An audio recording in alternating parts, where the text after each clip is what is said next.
আজকেও আপনাদের জন্য অনেক দারুণ দারুণ নতুন নতুন খবর নিয়ে চলে এসেছি। এবার স্টার জলসাতে আসতে চলেছে আরও একটি নতুন ধারাবাহিক, আর এই নতুন ধারাবাহিকে ফিরতে চলেছেন অভিনেতা রেজওয়ান।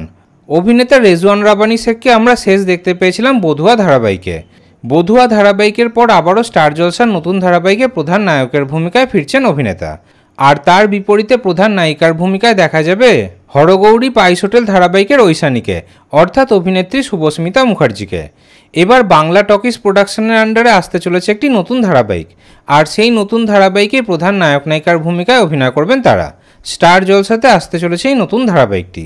এদিকে অভিনেতা ফাহিম মির্জা একটি জনপ্রিয় ধারাবাহিকে ফিরলেন। সম্প্রতি আমরা দেখতে পেয়েছি যে মিত্তির বাড়ি ধারাবাহিকে অনেক পরিবর্তন এসছে। এবার মিত্তির বাড়ি ধারাবাহিকে জোনাকির নায়ক হয়ে ফিরতে চলেছেন অভিনেতা ফাহিম মির্জা। ওদিকে দর্শকদের প্রিয় ফুলকি ধারাবাহিকটিকে একটি নতুন সময় দেওয়া হলো। ফুলকি ধারাবাহিকটি তো প্রতি সপ্তাহে খুবই ভালো টিআরপি দিচ্ছে। গত কয়েক সপ্তাহ আগে ধারাবাহিকটি বেঙ্গল টপারও হয়েছিল। এই ধারাবাহিকটি আমরা সন্ধ্যে 7:30 স্লটে দেখতে পাই। এছাড়াও এই ধারাবাহিকটি অন্য অনেক সময় পুনঃপ্রচার হয়। এবার দুপুর 3টের সময় ওই ধারাবাহিকের পুনঃপ্রচার করা হচ্ছে। আসলে ব্যাপারটা হলো যে দুপুর 3টের সময় অমরসঙ্গী ধারাবাহিকটি সম্প্রচার হচ্ছিল, কিন্তু অমরসঙ্গী ধারাবাহিকটি তো শেষ হয়ে গেছে। সেই কারণে এবার দুপুর 3টের সময় ফুলকি ধারাবাহিকের পুনঃপ্রচার হচ্ছে।